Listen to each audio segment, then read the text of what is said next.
Halo sahabat Loa, sahabat Wonder Woman. Yuk kita kembali ke jalan yang benar. Kembali ke jalan yang benar.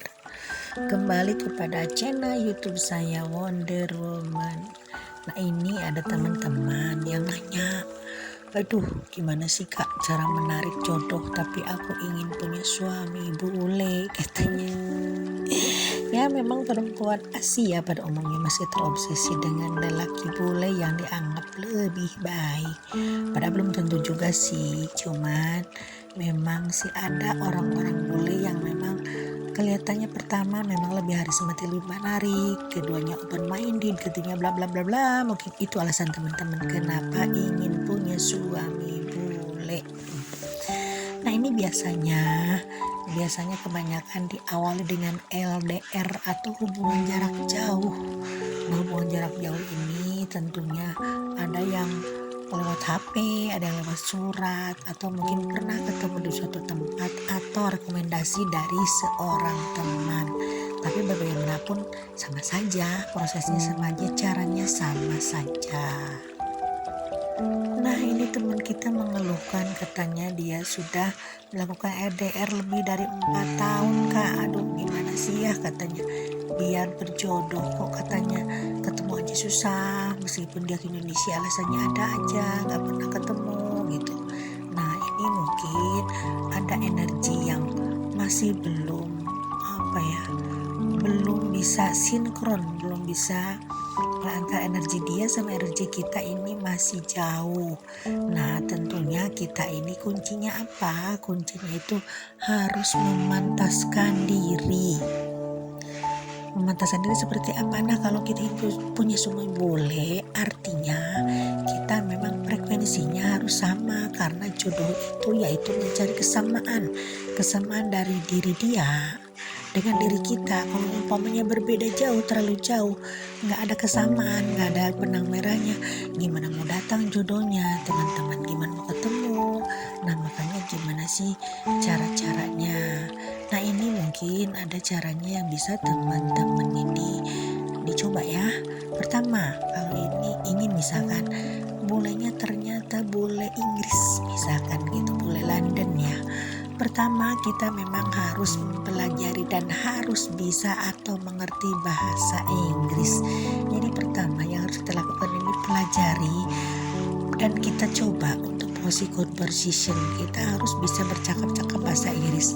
Itu tidak gampang dan itu pun tidak susah. Yang penting ada kemauan. Caranya yaitu dengan mendengarkan video bahasa Inggris, mendengarkan conversation bahasa Inggris, mendengarkan lagu, dan kita harus berlatih untuk ngobrol, untuk writing atau menulis bahasa Inggris. Karena di situ kita menyamakan frekuensi dengan orang yang kita inginkan. Lalu keduanya, pelajari itu keyakinan si bule, keyakinannya apa, misalkan agamanya apa. Jangan kita menentang, misalkan gini, ternyata si bule itu agamanya agnostik ya, atau misalkan agamanya Nasrani, sementara kita misalkan Muslim tapi kita fanatik banget dengan agama kita. Nah itu nggak bisa seperti itu teman-teman. Paling tidak kita harus lebih menanamkan sifat toleransi beragama, kita harus lebih kuat untuk pasangan kita, karena nanti supaya frekuensinya itu dekat, lebih dekat lagi, sama lagi. Kalau frekuensinya terlalu jauh itu nggak ada kesesuaian, nggak ada relationshipnya, susah, nggak bisa dijangkau teman-temannya. Jadi frekuensinya jangan sampai bertentangan. Itu yang keduanya. Lalu yang ketiganya apa? Pelajari tentang budaya si bule. Jangan sampai begini, sementara si bule ini suka makan pizza, kita sementara tidak mau makan pizza, kita malah pilihnya singkong rebus. Bukannya tidak boleh, tapi paling tidak kita suka dengan apa yang pasangan kita suka.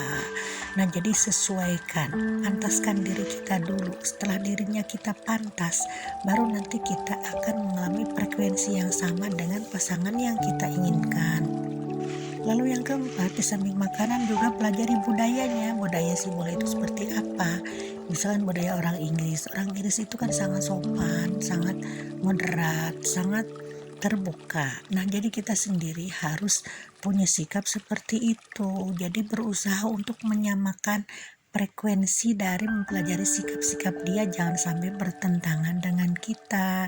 Jadi sekali lagi, kalau misalkan bertentangan dengan kita, frekuensinya beda, kita nanti tidak akan nyambung meskipun kita berpacaran atau melakukan LDR 10 tahun, alam semesta ini akan menjauhkan kita dari dia karena itu perbedaannya sangat senjang. Nah, jadi karena perbedaan ini harus diperkecil, ditipiskan. Artinya kita memang harus mempelajari dan memantaskan diri dia seperti cowok atau pria yang kita inginkan untuk ditarik kepada jodoh kita. Nah, itu tadi beberapa kriteria gimana cara menyamakan frekuensi dan supaya LDR kita tidak berlarut-larut, teman-teman ya. Dicoba semuanya karena bagaimanapun namanya usaha, namanya upaya itu harus ada, dan itu pun saya pelajari dan saya lakukan sendiri, bukan cuma teori. Dan alhamdulillah dengan upaya itu tadi saya sekarang masih bertahan jodoh saya dengan seorang pria bule, teman-teman ya. Setelah malang melintang beberapa tahun kita memang melakukan LDR, berusaha dan berupaya, ternyata kuncinya baru ketemu. Inilah yang saya lakukan. Jadi saya hanya akan memberikan materi sesuai dengan apa yang sudah saya pelajari, sudah saya lakukan, dan sudah saya mencobanya, teman-teman ya. Oke teman-teman, yuk kita lakukan doa terbaik dulu untuk jodoh teman-teman yang lain. Semoga mereka cepat mendapat jodoh hingga nanti kita pun akan mendapatkan hal yang sama, teman-teman ya. Oke teman-teman, sekian dulu, mudah-mudahan sehat selalu. Bye for now.